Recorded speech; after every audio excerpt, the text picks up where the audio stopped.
Hello again, friends, and welcome back to Suzanne Elizabeth's Kitchen. And as you can see, my kitchen has moved. Actually, it's right back there, but this is my wood stove. And today in Colorado, it's about 0 degrees Fahrenheit and snowy and very cold. And I've had this fire going since first thing this morning. In fact, before I made coffee, I made fire. I put a fire in the wood stove to get the place warmed up. And my mother, Adeline, suggested trying a chili on the wood stove because we have this wonderful, I don't know if you can see it, really large Lodge cast iron pot. So I thought, why not? We've never done this before, so let's give it a go. So it's been heating up the wood on the wood stove. And I'm just going to put some olive oil in there to start with. And then I've got some meat that I want to brown. I've got 2 short ribs that I've dusted in flour and salt and pepper, and some ground pork. So I'm just going to go ahead and put those in here. And you can hear them begin to sear, and as soon as they start to brown, in fact, I'm going to try to turn down my fire a little bit.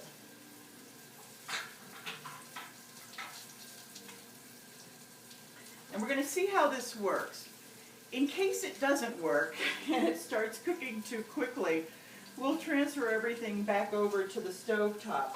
But I just thought this would be a clever idea, because sometimes the electricity actually goes out up here in the mountains. And so it's good to know that you have a wood stove and that you can cook on it.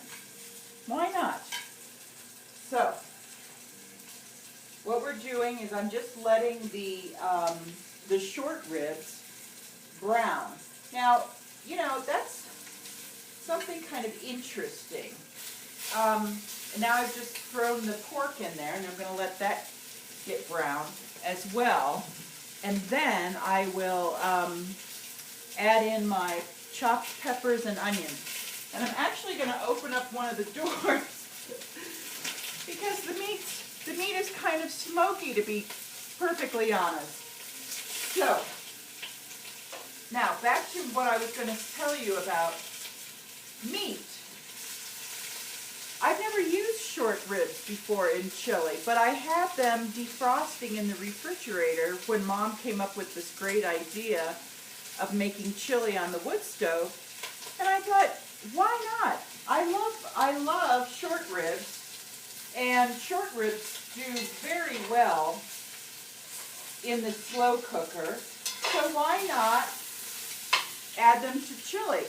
You know, chili is one of those things that improves with age. The longer you cook it, the better it tastes. And so do short ribs. So I can just imagine that the short ribs are going to be wonderful. The meat certainly is. Once it's done cooking and you pull it off of the bone, it's going to be lovely.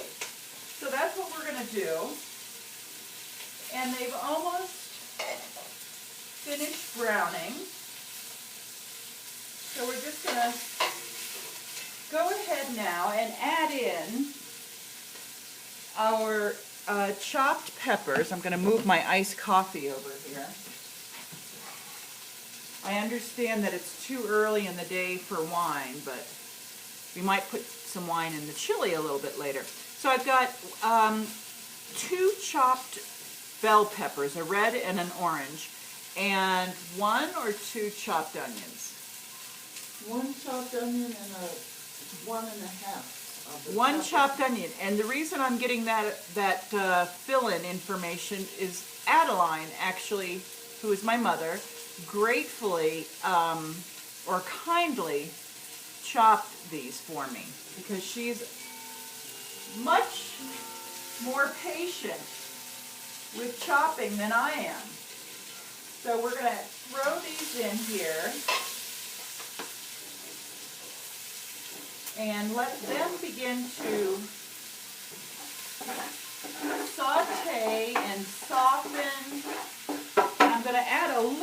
more olive oil, and you want to be careful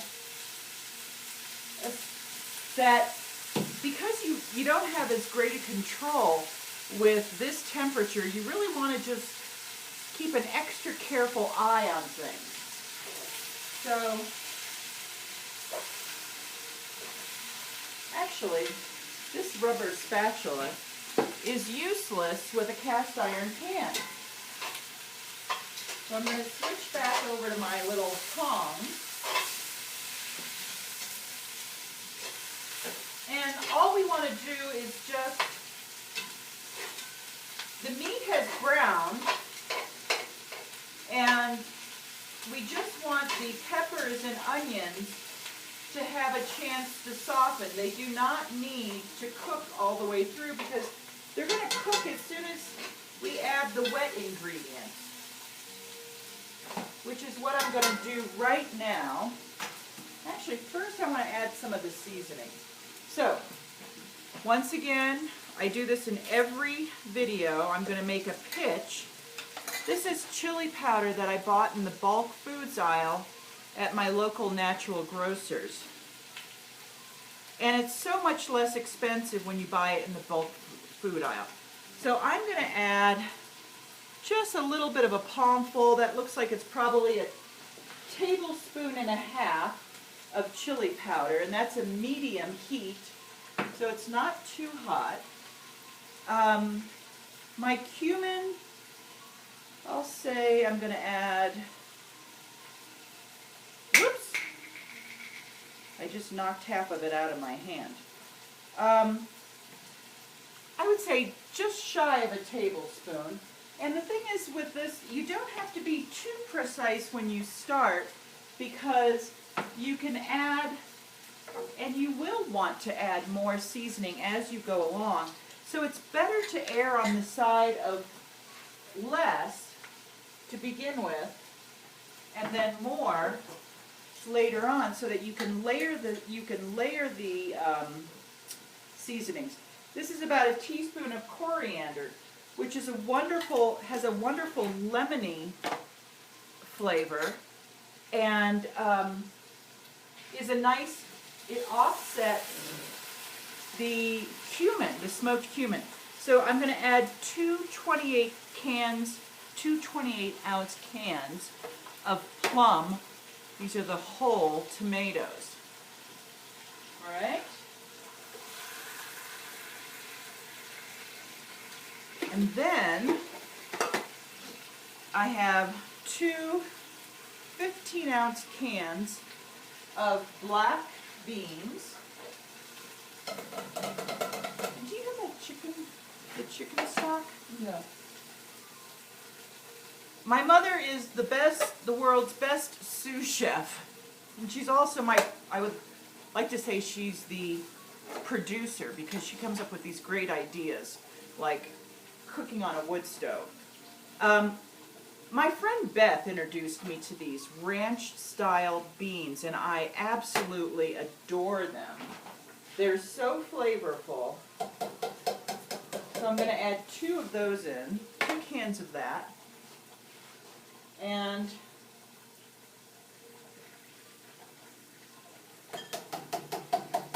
I have a feeling that we may not be cooking on this wood stove for the rest of the night. And this is just some chicken stock. My mother happens to make the world's best chicken stock, so we're going to add some of that in.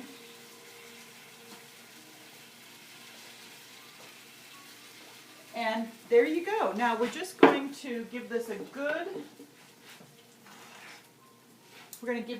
stir and let it cook. Now, as I said before, because we're cooking on a wood stove and we can't control the heat very well, we're going to have to keep a careful eye on it so that it doesn't begin to boil and overflow. And at some point I may even have to move this to the stove top if it gets too hot. But the point is that we're learning how to cook in even the worst of circumstances. It's cold, if the electricity fails, it's good to know that you're not going to starve to death. We've got a kettle here. We can make tea or coffee if we'd like. We can use this big cast iron pot to make soup or chili. So no matter what, we will not go hungry. Now, this brings me back to my earlier point, which I never finished, regarding meat. This chili would be perfectly fine without meat. It would be delightful. You would just add in the beans and the tomato and the seasonings, and it would be wonderful. However, I like it with meat. But as to the type of meat, you know, today I added short ribs, beef short ribs, and ground pork. Wonderful. And in fact, I can't wait to see how the short ribs turn out. I think they're going to be really delicious. But you could also experiment. You could add in just plain ground beef. You could add in chopped chuck, like a beef stew meat, because that'll get nice and tender over time as you cook it. You could add in ground elk, ground bison. Experiment with different meats that you like and enjoy, and see which ones you like the best. And as far as the seasonings go, again, remember, start out with less and then add more as it has had time to cook and the flavors meld together. So that's it. That's my chili. Now all I have to do is let this cook for a few hours, and so that all the meat really gets in there and gets finishes cooking. And as it cooks, it's going to lend its flavor to the tomatoes and the chicken stock and our beans and peppers and onions, and I might throw in a couple of cloves of garlic later. And coffee. You can also add, you know, speaking of extra flavorings, here's some ideas. You could add in a beer. You could add in add in about a cup of red wine if you'd like, a beer, or even coffee. Coffee adds a wonderful richness to the chili. And I would suggest that. This is iced coffee. I will not be adding this because it has milk in it, which would not be a good addition. Black coffee, wine, or beer. Try those. I think you'll find they add yet another wonderful flavor dimension. So I'm glad you stopped by, and if you have a wood stove, try chili on the wood stove. Or if you don't have a wood stove, try chili on the stovetop. I'll see you again soon at Suzanne Elizabeth's Kitchen. Bye!